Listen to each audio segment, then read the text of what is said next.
They say mothering is a biological act. I say it's a strategic one. The intentional choice to nurture a dream and protect a lineage. But what happens when the traditional path doesn't fit the legacy you are building? Today we find out. Let's go.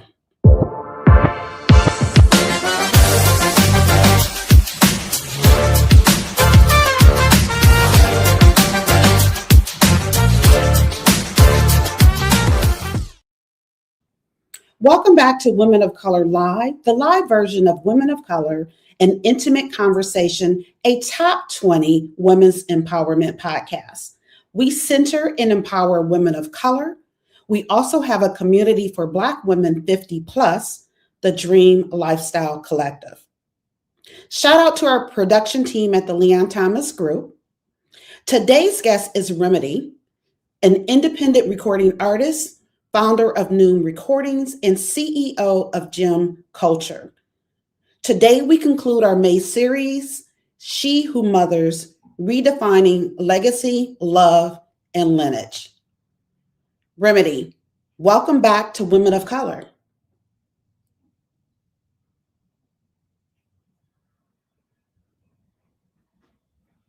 Oh my God, I was muted. I'm so happy to be back. I'm super happy to be back. Thank you for having me.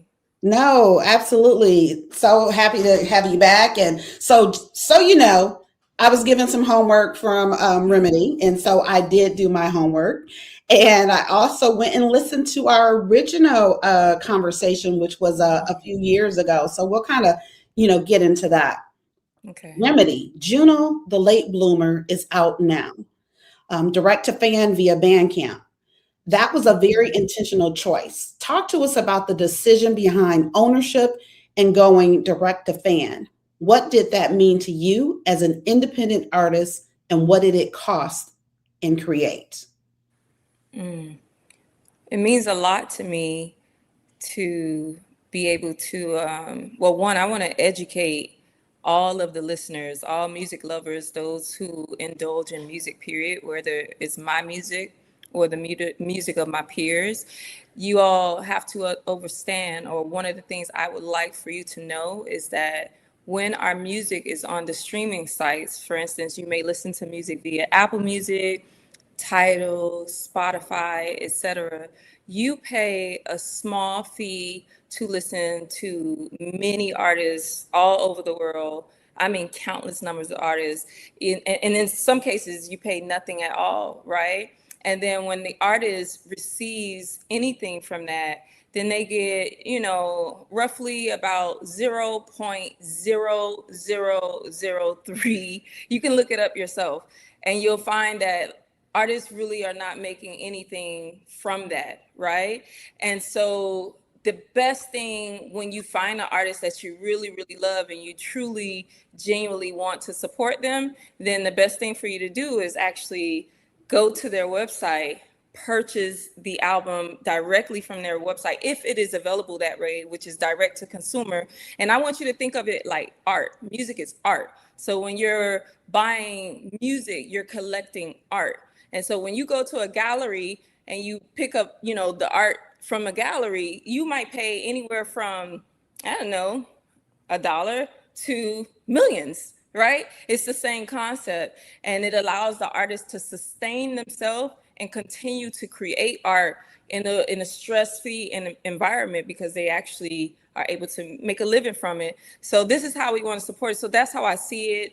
It's a lot to go into this. When you are a music artist, like originally, especially when we were talking some time ago, I didn't really fully understand the importance of building an infrastructure as an artist and why that was necessary. That's what differentiates you from being a starving artist to an artist that is a professional artist and makes a career from it. And so that is the difference between the past version of myself and the version of me today, where it's like I'm looking to build a sustainable career from my music. And that means making sure I have my ISRC codes, making sure that my music is properly registered, not only in copyright, but also with sound, Sound Exchange or Pro, your performing rights organization, so that every time the music does play, it's able to collect money and actually create different streams of income for you so that you can live from it.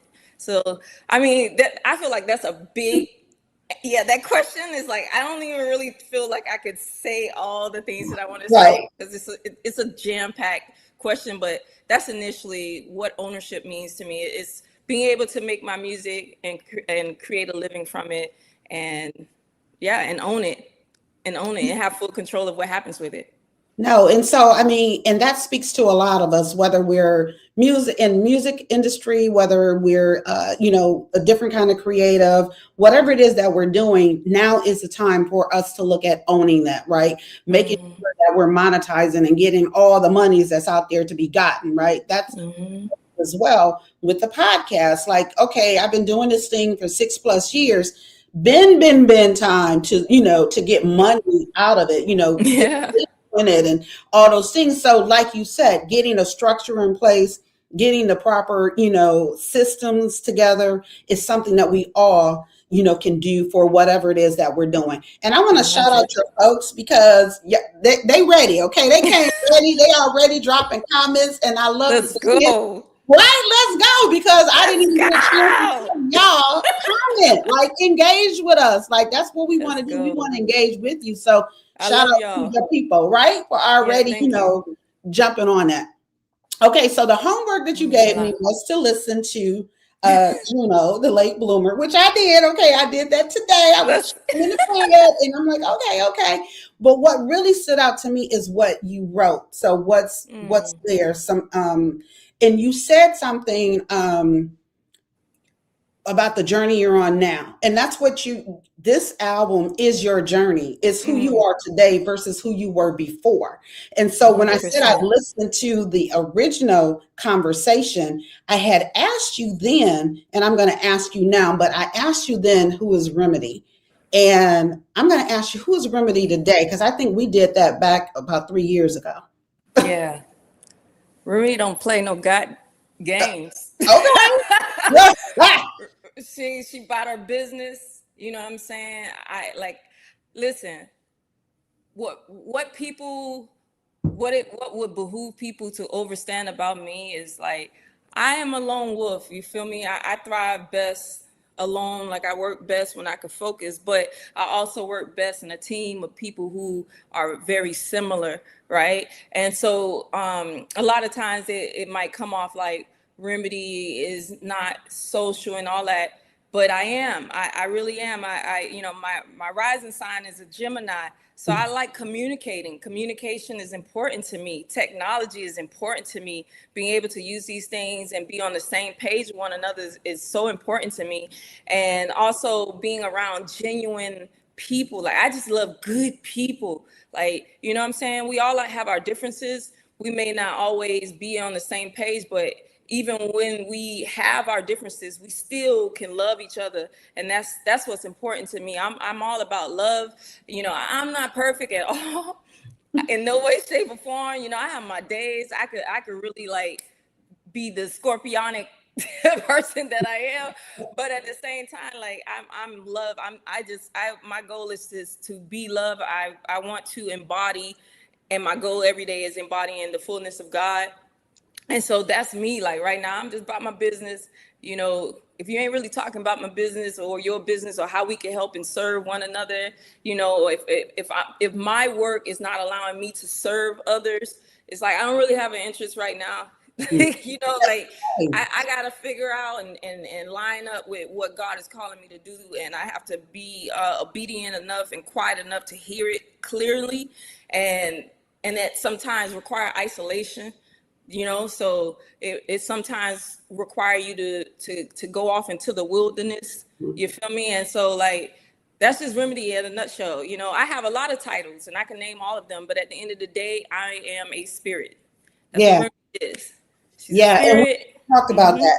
Yep, I'm a spirit, and I'm here doing God's work and working every day to align more and more and more in that, and less of the mask, less of all that other noise, and more of what God has told me to do. More of God, less of me. I love the that. Flesh. Yep. More of God, less of you. Love that. And so as I said, the podcast is about empowering women of color and Black women 50 and up. And so taking that time for ourselves, taking that time to do some introspection, right? It starts with us. We need to get in tune with ourselves and figure out is what kind of life do we want? What does that dream life look like? And then work into it. So absolutely taking time for self, getting out of nature. We talked back then about how you and the kids went on the road trip, right? Yeah. Homeschooling and how it was about life and living life, right? Just not sitting in Yeah. the room and learning what they want you to learn, but learning, the things that are important as well as living the things that are important. And you said you were spirit then, so that hasn't changed. Yeah. So to me, that means that's who you are, right? And that's just an element of you that doesn't, that's not going away. It just may look different, which is looking differently right now. Oh my God, yeah. Yeah, Wow. right. Okay, so Landon was late. What was Landon late for? I love my nephew Landon. I wish he was watching right now. Oh my God. Oh my God. Landon, so first of all, I have to shout out Fudakochi. This was Fudakochi's idea. Fudakochi is an amazing artist, music producer, sound engineer, and he is my brother. You feel me? Like he is as much as my brother, as my blood brother, who I love as much. So I got to shout out my brother too, my brother James. We call him Jazz, but and then I got my older brother Shannon. But I grew up with Jazz, and I just got a lot of love for him. And Fuda and I, it feels like he is my brother from another mother and dad. But anyway, Fuda had the idea of because the theme around this whole album, Juno the Late Bloomer, it's about blooming late. And Buddha and my my mentor, one half of my manager, Gino Black of Power Blast, shout out to Power Blast and ML. Gino and Fuda always had this running joke about Rimidi, and they call it 11:59. They say Rimidi is always 11:59. Like I'm always late all the time. Like I could be on time and still be late. I don't know what I be doing. I don't know. But I've gotten better, as you can see. Today you were on time, girl. You was better. I'm getting better with this. I'm someone who don't even really believe in the concept of time, but I'm learning how to be mindful that other people do believe in it. So how do I blend the two? Because it's I don't believe in the concept of time, but I do believe we should maximize the time that we have in each day while also giving ourselves grace. But to answer your question, that was Fuda idea to get Landon to say those words. And so I had to just kind of trick him.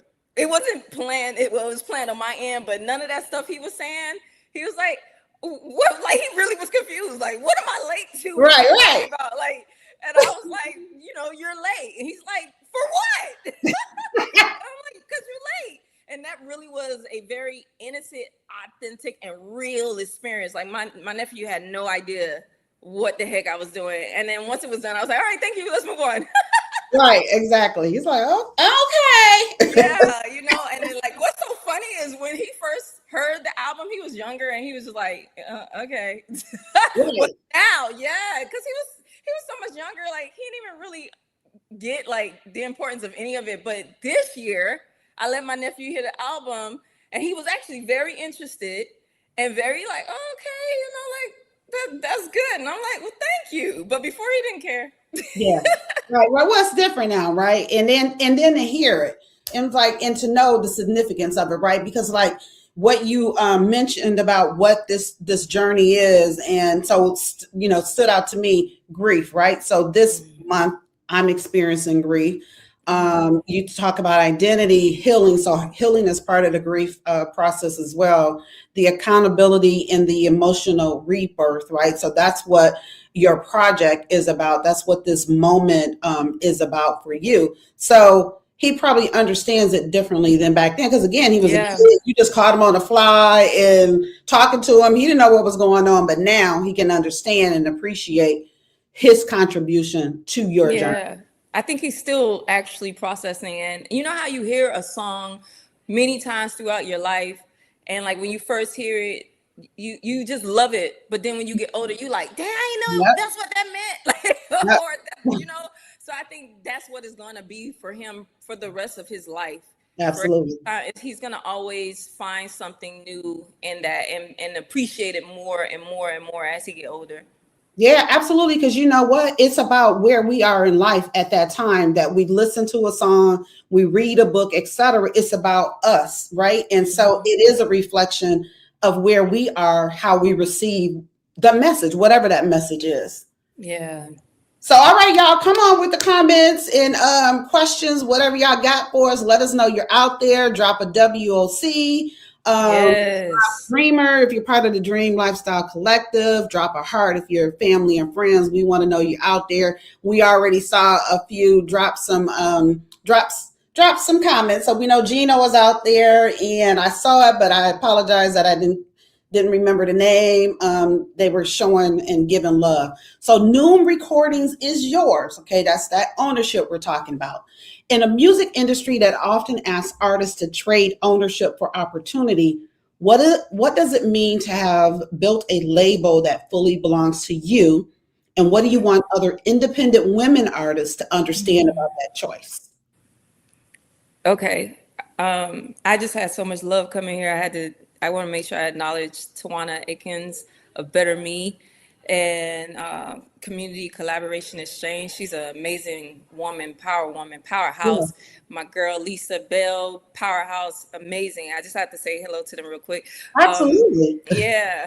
Um, so it is important for you to own your work and be able to control your work. You have to think of it as building a legacy for bigger than yourself, right? You have to think about the next generations that will come behind you, whether that be your own family and or your community or your organizations. You have to think of the legacy in which you're building and how you want that legacy to be able to overstand the way that they too build legacy for themselves and for the people that they love and admire and just for the world in general. And so when you start a record label, you're basically just cutting out the middleman and you're making it where you're the full executor of what's happening. I mean, you're just the one in control of how things are being distributed, who in which you choose to have relationships with. You know, like for me, I look at people don't understand. This Scorpio life ain't nothing to play with, right? Like I'm real intuitive and I'm always observant. I watch things that you have no idea that I'm watching. You have no idea. And I'm very sensitive. I sense a lot of stuff. And so I watch who you partner with. I watch like how are you representing yourself and are you too sure of your own values and who you're getting into business with, right? And the values that they also share. And I pay close attention to these things because of the fact that it could also affiliate me with that, right? And I want to be careful as to what I affiliate myself with. And these are things that over the last couple of years I have gotten really close to. But when you are creating your own label, you have that choice of like being very mindful of who you are making your connections with. You could be more intentional. You could be more intentional about where your music is reaching and who you want your music to reach. You are able to get more clear directions of your stacks. I'm gonna say stats, so I don't mess up the word, but you get more clear on like what your stats are. Yeah, Yeah. the timing, the choice of your songs. Yes, it's freedom. It's artistic. Like I was watching. Two things. Yesterday I saw Lizzo. I love Lizzo. Yeah, me too. Yeah, she's just so bold and honest and Yep. transparent, and that's what I love. But yesterday she was posting her own flyers. I saw a video. Mhm. She was posting her own flyers, and she wrote on the screen that she's posting her own flyers because her record label won't. Yep. You know what I'm saying? And it's like, I mean, why not? And like to be able to be in control, I don't have to ask nobody, can I do anything? I just, I run it by my team because I do have a team, Power Blast Worldwide. So I run it by them, but I don't have to ask for permission, right? Mhm. It's Mhm. more of like getting advice and seeing if this is in the best interest, what they think, getting their feedback. And then I go and I move with it. I think of them as my advisory team, right? And my partners in business. But at the end of the day, I have the final say as to what's happening, and I see that a lot of times. I hear artists who they can't put their music out because they've been shelved. They gotta wait until the label is ready to get them out there. It's just a lot of things. So I feel like as a woman, we're powerful, and it's time for us to align with that. And I think it's okay. I know it's okay for us to step into full leadership and be who we're called to be. And part of that is being owners in the things that we do. Yeah. And so let's park there for a moment, right? Because what you said about having that team, we need teams. Don't go it alone. We can. It's going to take longer.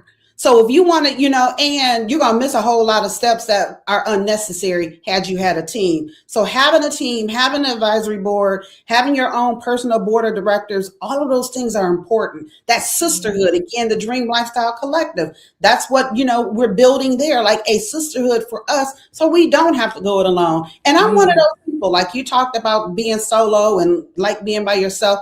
I'm an introvert. A lot of people don't believe me. And what that means is I need to go off by myself, to recharge. That's what that's it. People drain, Yeah. right? That energy, right? It is what it is. However, I'm like leaning into that sisterhood. No, I need my sisters. I need that board. I need advisors. I need those people to, build off of, growing a team, bringing people on, because I'm not an expert in everything, right? I do well what I do well. The other things that I don't necessarily, 100.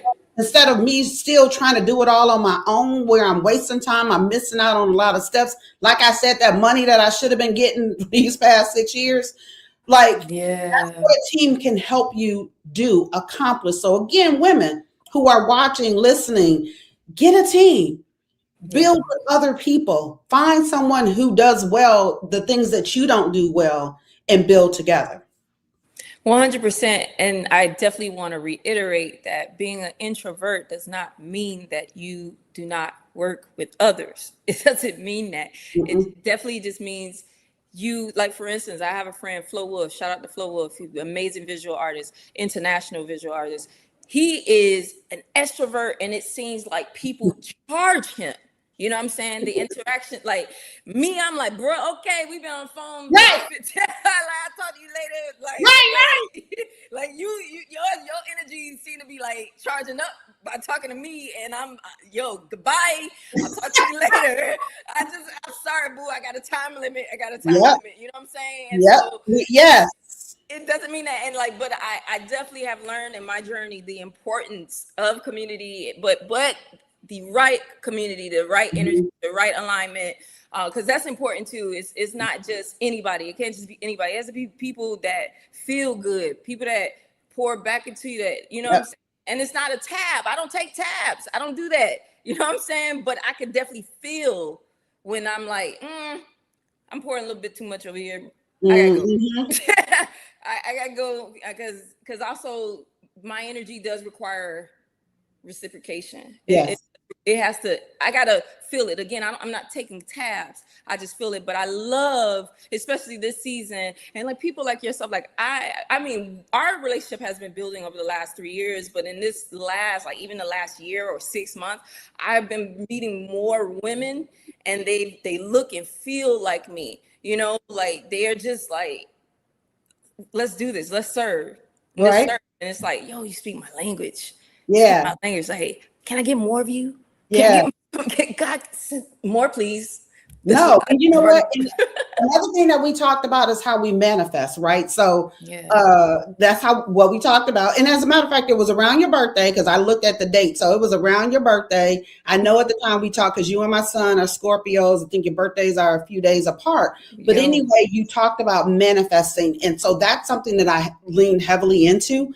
Not so much lately, like I'm kind of off on that energy, and I need to pull back or take that time to really get my mind around manifesting more things. Like, things still are coming to me, and there's things that I really want to manifest that I haven't really put the energy into making it happen for myself. So that's something I need to figure out. But anyway, I got you. I got I got you. It's so many people I would shout out because what came to mind just now is manifestation. He may be watching right now, Manny Lopez, and he has a powerful community. Yesterday, I did a speed networking event with him, and it was a whole bunch of women in the space, and I got to meet a lot of women. But he talks a lot about manifestation. But I just drop a gem, and I know you want to move on, but to manifest. This is a gem I'm dropping for everybody. Come on with it. Come on. We like gems. We have to. Yeah. Capital Okay. G, capital E, capital M. Peace and love, Noreen. Yo, okay, that's my sister Noreen in the building. Listen, to manifest, because I can only speak for myself, but I am in a very interesting time right now where I am being stretched more than I have ever been stretched in my life. And there are days, and often many days, that I am crying because I'm like, yo, this is a challenge. Like, it is requiring, like, my old self is like, she's on her last leg trying to stay here. You know what I'm saying? She's though I love her though. Like, this important to honor her, right? I love her. But the things she was doing, it's just like she can no longer be that. This version requires a whole nother level, and so I'm leaning into it, but it's a lot of crying. But in the midst of that, why am I telling you that? And what does that have to do with manifestation? The key to manifestation is remaining calm. It's that simple. You have to remain calm. You got to relax. Like, it's a lot of stuff that's happening, but you got to relax, and then you got to stay super, super locked in. For me, I'm being more intentional about waking up and starting my days with God first, right? And I as soon as I wake up, because I was finding myself waking up and getting on my computer and then going on and all these things, and it's like, nah, I gotta wake up and I gotta tune in to me and my higher power, which for me is within. I gotta really line up with that. So what I do is, first thing in the morning, I'm putting words in my ear and sounds and things that really, like, all day, because now I be hearing these songs at random times during the day. You feel me? Like, because that's how I'm programming myself. You know, I'm first thing in the morning, I'm hearing, Lord, I will lift my eyes to the hills. Like, that's on my mind. So at 3:00, when I'm about to pop off on somebody, oh Lord. Right. Yeah. Come on with it. Let me line up. But that, for me, it feels like what I'm learning is this season has been teaching me is, and people are in my life constantly reiterating this, whether they know that they're doing it or not. God is speaking through people like, you got to relax. You got to remain calm, because I could go deep, man. I could go deep, but I don't want to confuse people. But just remain calm, relax. Me and you, Deneen, you and I can get on a call any day, and I'd be happy to exchange like manifestation tools. But the key is remaining calm, and your focus is everything. What are you giving your algorithm, girl? We can preach on it. Listen, the algorithm. Let me tell you, because I be telling people this all the time, like, these platforms be teaching you who you are and you don't even get it. Like, it be teaching you you're a creator. It be teaching you that you work with the Most High, that you are in co-creation with the Most High, and that you are literally working with the Most High to create the algorithm of what's coming into you. You feel me? Like, it's crazy. Okay, who dropped that? Oh, that was Whistling Wiz, my sister. Okay, now look at this. Yo, yes. No, listen, okay. One last thing. One last thing, because I got to drop the gems, right? One last thing.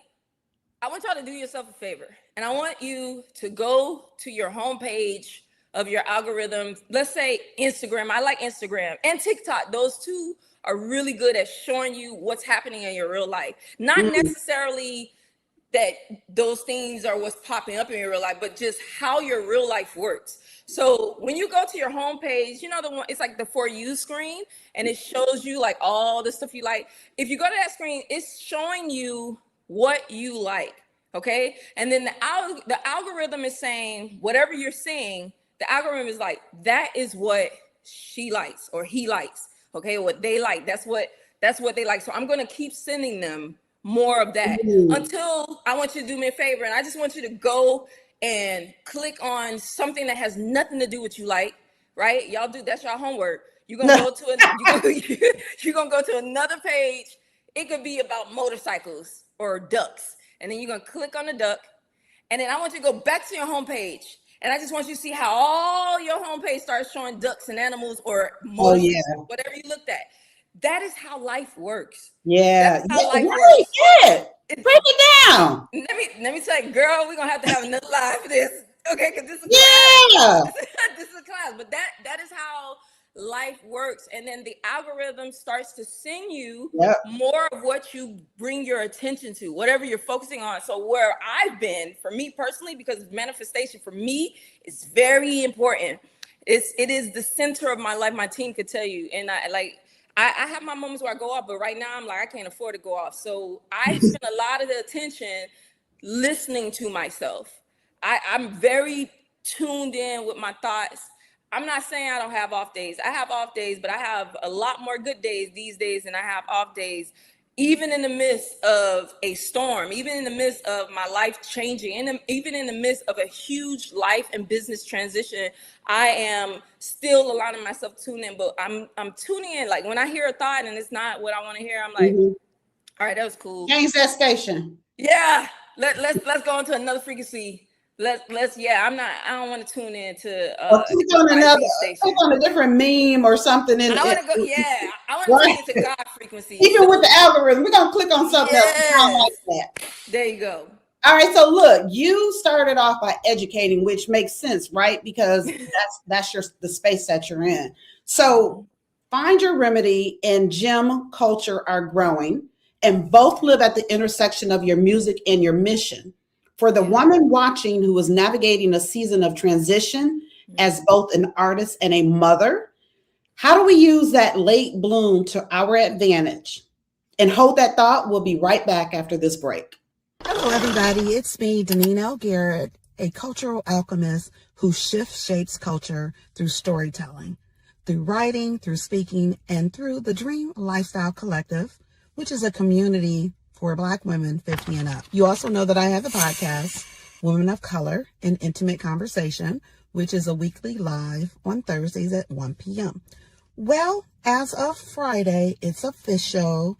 My journey to become entrepreneur of impact has ended. Good news is I did make it through top 5. Again, the bad news is the journey is over.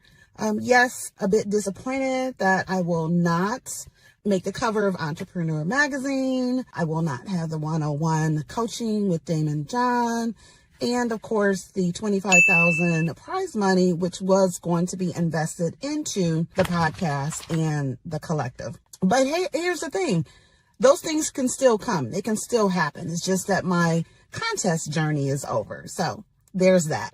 So if you're wondering how to back up, first of all, thank you. Thank you. Because of your daily votes, because of your tax-deductible donations to Gen Youth, I did make it through to top 5. So, let me go ahead and celebrate that. Let's clap it up for that. Now, wondering how you can still support me? Multiple ways. Watch and subscribe to my YouTube channel. Subscribe and listen to the podcast. If you are a Black woman 50 and up, join the collective. And if you're a business looking to sponsor, hit me up. So just getting started. Just one part of a journey has ended. It's only open space for this next part. So again, thank you. All right. Welcome back to Women of Color Live. We are talking creativity, ownership, and intentional lineage with Rimidi. And before the break, I asked how we use that late bloom to our advantage. Rimidi, how do we do that? How do you use the late bloom to your advantage? Well, you use the late bloom to your advantage because you realize that, and I have to just say thank you to a lot of people in my life right now because they're also constantly reminding me that, hey, you're not starting over. You're starting from scratch. I mean, that don't even make sense. Start over. Right. But no. And I was so confident. You You did with your full chest, That's like a blooper. You gotta use that as a blooper. Okay? I'm like, okay. Anyway, point I'm making. They keep reminding me like you're not starting over from scratch. You're starting over from experience. Okay, so yeah, like it's like you feel like, and oftentimes I'll be honest, it feels like I'm starting over from scratch, but I'm actually starting over with. So I have a wealth of information. I mm-hmm. have more resources than I have ever had in my life. You know what I'm saying? And I'm in a space now that I'm beginning to become more clear at being able to recognize them around me. That's a part of manifestation too. You have to, that's the other thing. Like we want to manifest, but we fail to appreciate what we have right now. And that's Yeah. what blocks your manifestation. Because instead of us being in the present moment, we're in the future, right? Or we're stuck in the past. And that's why it's hard for us to manifest or call in new things and get in alignment with God to call in these new things that we're wanting. Because like first you need to be able to see what's around you first and work with what's around you, right? And so that is what I would say about that. Like being able to realize like, yes, you may have bloomed a little late, but if we look at the plants, like I have a whole garden. Thank you, mama. My mama helped me. Like I have a garden growing outside on my balcony. I have a balcony garden, and like my plants are showing me like they're all different.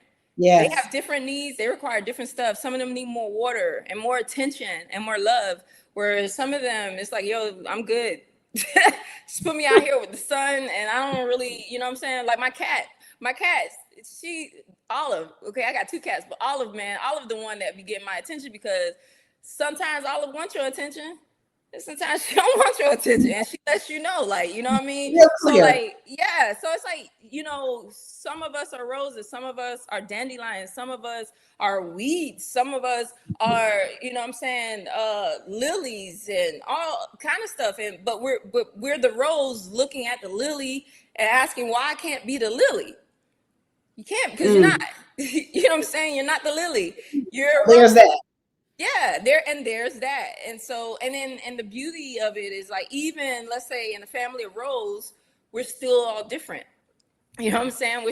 Some of us may be different colors. Some of us, you know what I'm saying, may grow a little taller. Some may grow a little smaller, but even still in that, there's individuality in that. There's beauty in that.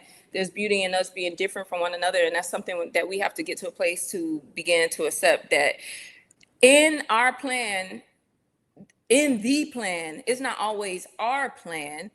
It is the plan for our lives, right? It is a matter of fact of what is it that we've been called here to do. And that might require you to bloom a little bit later because there might be a stream of lessons that your life requires that didn't be required for this person. And then it's all about people being positioned at the right time in the right places, you know what I'm saying? New experiences popping up, new eras that are made just for you and what your work is doing, where it's that time. So we have to start to look at like, oh, I'm all that time before that is just me honing.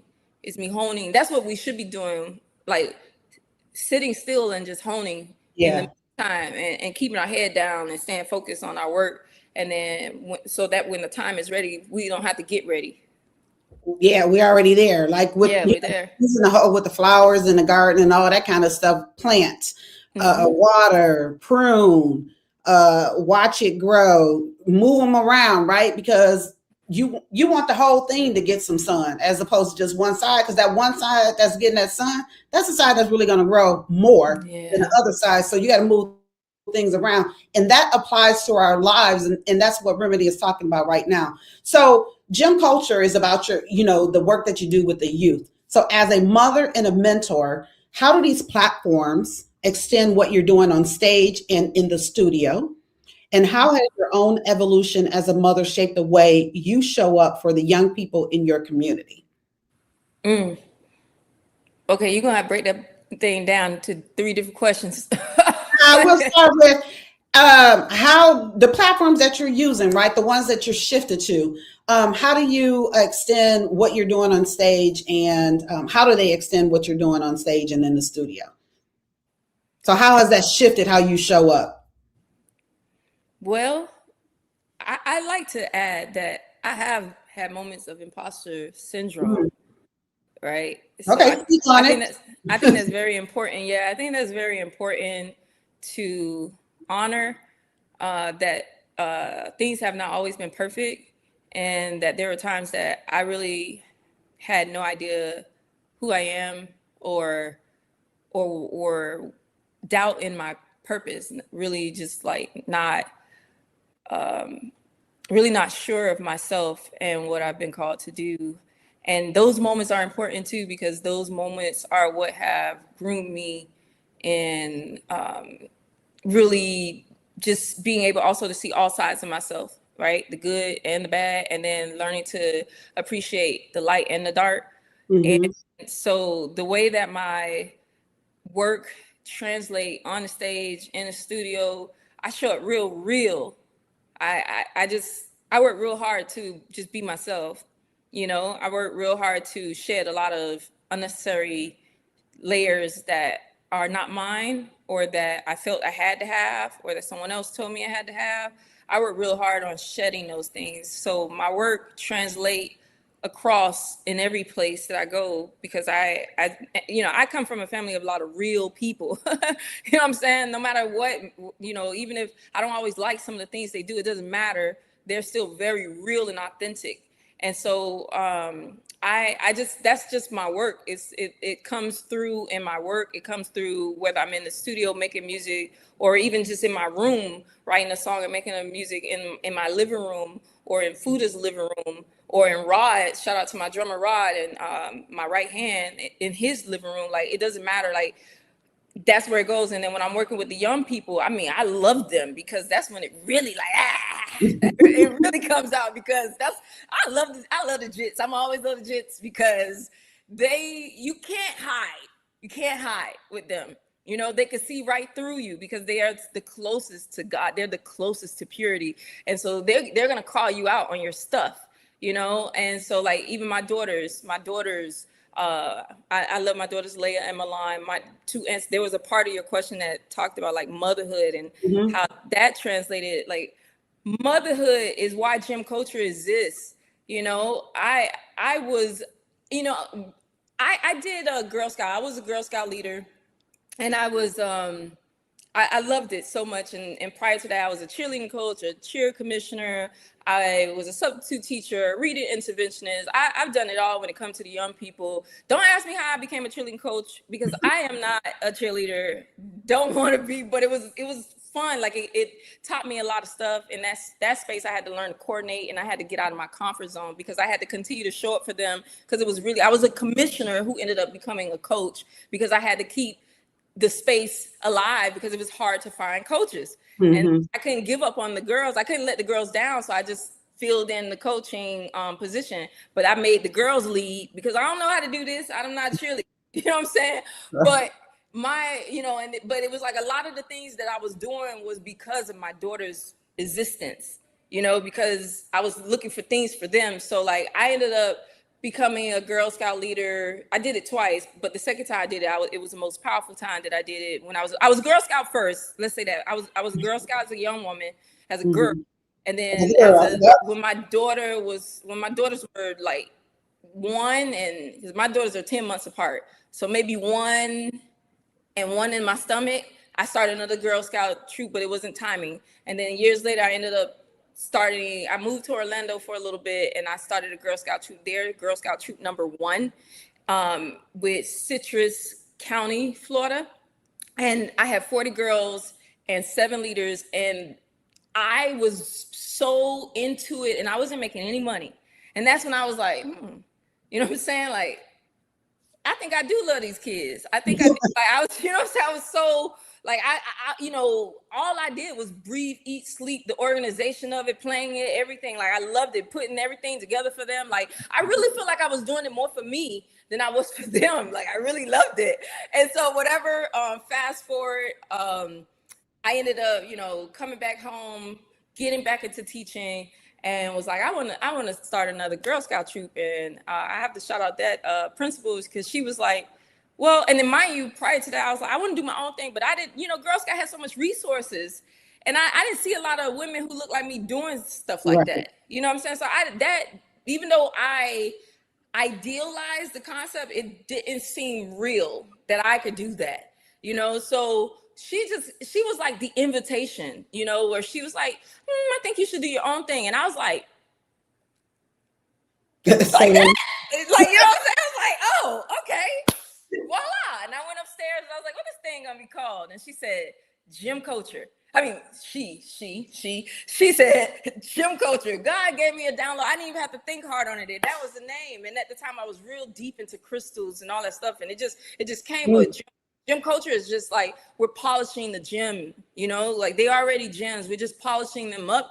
And so we can send them out into the world so that they can be the most powerful version of themselves and power the world through just being their most authentic self. You know what I'm saying? By being comfortable and then being confident that they could do it because they're connected to the resources, to the people, to the funds, to the places, you know, to the experiences, etc. You know, and so that's all that. But gym culture came in the moment where I also was still like my youngest daughter she was going to school at the school I was teaching at, and I wanted something for her to do. Girl Scout came because I showed up to a first orientation, and the leader, it was for my daughters, it was something for them to do, and the lady go, yeah, the leader, she goes, yeah, so I can't do this anymore.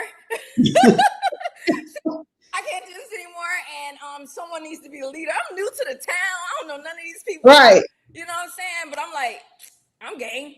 And then I'll do it. And that's just, this is how gym culture existed. So it all has been like my daughters, and then like the way my mom has brought me up, and like my mom is the one who put me in things, you know what I'm saying? And I raised my daughter's the same thing. Like, I'm putting you in anything. I don't care if you don't like it or not. I'm just gonna put you in it so you can try it. And if you don't like it, a new experience. Yeah, they fought me hard on a lot of stuff, and then years later, like, dang, I'm glad you did that. I'm glad you put me in that. You know, thank God my mom put me in cheerleading for 1 year of my life that I could connect to the other cheerleaders, because I was like, why are you putting me in this? That's not, I knew when I was young, I was like 5, she put me in cheerleading. I was like, why am I here? Well, let me throw something at you. You mentioned earlier, and we're going to connect it to Jim, right? So Jim was dropped in your lap. That was put before you, polishing, being our best selves, etc. But you also told us earlier on that you have, what did you say, the Gemini something? What was that? Everyone. Okay. Short answer. Everybody has you have the big 3. So, but most people only know about the big 1. I'm a Scorpio. What are you, Deneen? I'm a Gemini. My birthday was yesterday. Happy birthday, girl. Okay. Did you post about that? No. I kind of did. I dropped this little like a video. It was several different shots of me, and I was like, I have to visit that. Yeah. You gotta check. Yeah, you gotta see it. Oh, happy birthday. Thank you. Oh, okay. I got you. Okay, so everybody knows, like, you know, you're a Gemini. I know I'm a Scorpio. Somebody else know they're Aquarius, Libra, blah, blah, blah, blah. That is your sun sign. Meaning you were born, that is first of all, those are also constellations. So when you were born, the sun was positioned in the constellation of Gemini. For me, it was Scorpio. The sun is masculine. The sun represents your personality, right? How you might show up personality wise. But then you also have your moon sign. That's the second of the big 3. That's your emotion. It's feminine. It talks about how you show up emotionally, how you respond to life emotionally, right? And then you have your rising sign, how people appear, or how you appear to people before you know, or before they know you, right? So my rising, my big 3 is Scorpio, Capricorn, and Gemini. So my personality is very Scorpionic. Like, you know, I might have a mood every now and then. I'm very observant. I'm very calculated. I'm very mysterious, right? You think you know me, but you don't, because I'm constantly shedding and I'm constantly transforming all the time. I'm a new person every couple of years, not because I want to, but because it is my nature. And then my moon sign is Capricorn, but also my personality is it could be intense, right? Because Scorpio is intensity, okay? And it's not for everybody. right? I had to come to learn that, like, I'm not for everybody, and then like people might perceive me one way before they know me, and then when they get to know me, they see like it seems like I'm all like sheltered and whatever, but when you get to know me, it's a lie. Like I love to talk. I have deep running water emotions, like so you got to be able to love me for the fullness of who I am. And then my Capricorn moon though grounds the emotions sometimes, so you may not get all of the water all the time because I got a grounding. Capricorn is an earth sign, so it grounds me. You know what I'm saying? And then my Gemini rising is communication. So you see, I'm talking right now, but when I get off of here, it's like, okay, goodbye. I don't want to talk anymore. I'll talk to you. You know what I'm saying? Like, and so that describes me. So like most people don't know. People are starting to get into their big three, but most people only know the one, their sun sign, and then but there's actually more to it. Like there's you have your Venus, your Saturn, your all the Mars. You have a whole bunch that make you up to what you. And it's so. And then I need to say this: astrology is not a religion. It just is what it is. Our people used it to build pyramids. Like I just need to make sure that's very clear. Like it just is what it is, whether you believe in it or not, because it's not something to believe in, but whether you believe in it or not, it is what it is. And it is so eerily accurate when you get past the surface level aspect. That's why people be like, oh, I don't believe in astrology. And it's like, yeah, because you only know the fake horoscopes that you're reading.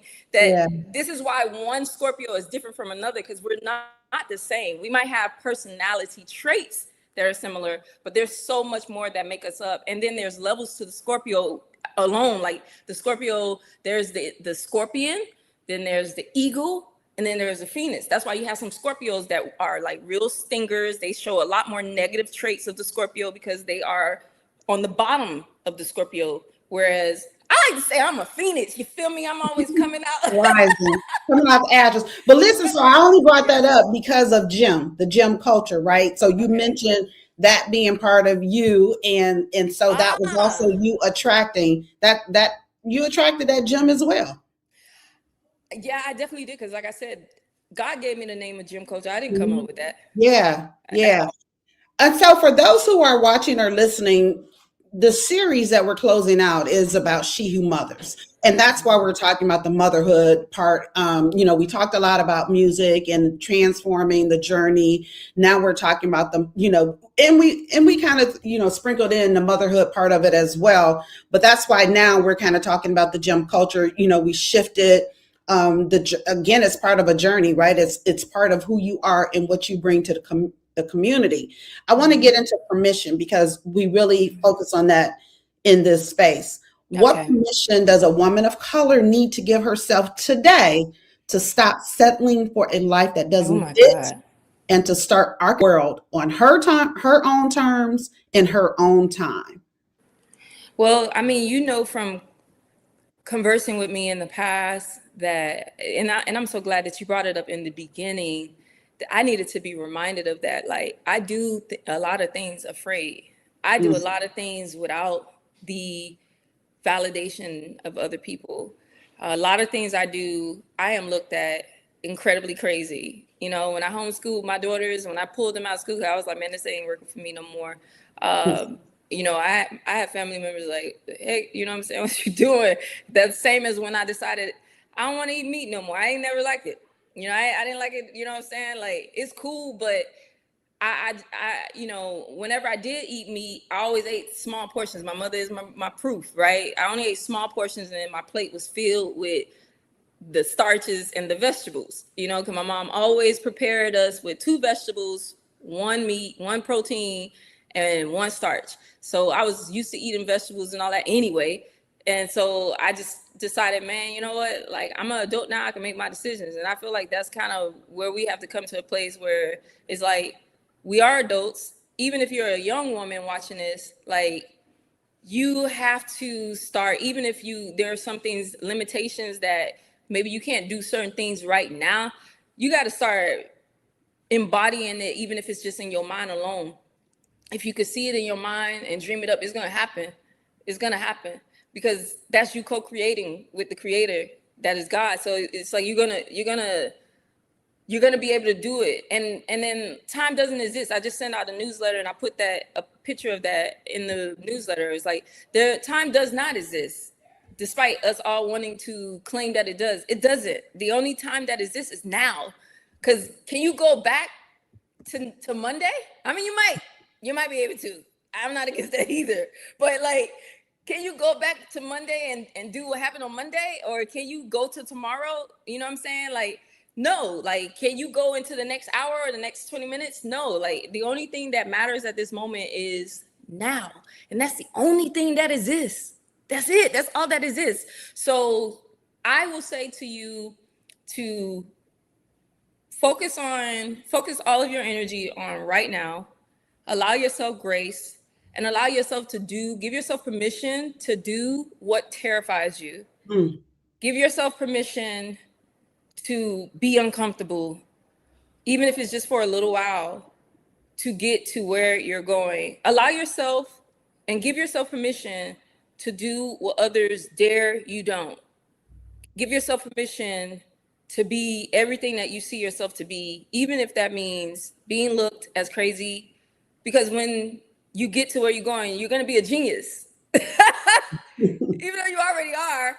Right. But right now you look crazy. But then when you get there, it's going to be like, oh, I know, because I've seen this many times in my life.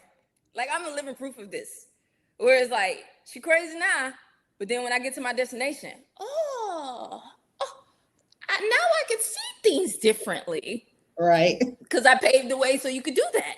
But it wasn't, you know what I'm saying? Like, you know, so anyway, that's a whole nother conversation. But just give yourself permission to do the things that make you scared. And I'm going to tell you, you're going to be scared and you're going to feel like you made the wrong decision. And you're going to get a lot of pressure from the people around you when you decide to do something different. You're going to get, and it's not because I got to make sure I say this. They mean well, they love you, but it's not their journey. It's not their journey. And when you haven't walked that journey, you can't see it. You can't see it. You can't see it. So you know, they may impose their own fears on you or just us in general. Cause I could be that person to somebody else, for the record. You know, it's just when people are doing things you don't understand, you fear it. You know what I'm saying? Or when you love them, you want the best for them. You just want them to have the best. And so you can't let people's fears affect your decisions, even if your decisions are even scaring you. And that's it. So you don't wait for permission, you become it. And when you become it, everything rises to meet you. That's the Dream Lifestyle Standard. So if you're ready to live it, join us inside the Dream Lifestyle Collective. We provide the strategy, sisterhood, and structure for Black women 50 plus, ready for their next chapter. So I want to thank you, Rimidi, for sharing your time with us, sharing your wisdom, your journey, your blooming where you are today. Shout out to your people, right? Shout out to my people. Shout out to your people for showing up. I love it. Gino, thank you so much for all the coordination. Shout out to the Leon Thomas group, who is the production team. And Oren, Leon, yes, all the folks. We're here every Thursday at 1 p.m. Eastern. And next week, June, we're moving into a new series, the Execution Series, Power, Pivot, and Purpose. And our guest is Tanya Spencer. Power in Bad Ashery, Visibility and Leadership Influence is what she and I are going to talk about. So again, Rimidi, thank you so much. Thank you, everybody, and see you next time. Shout out to my mom.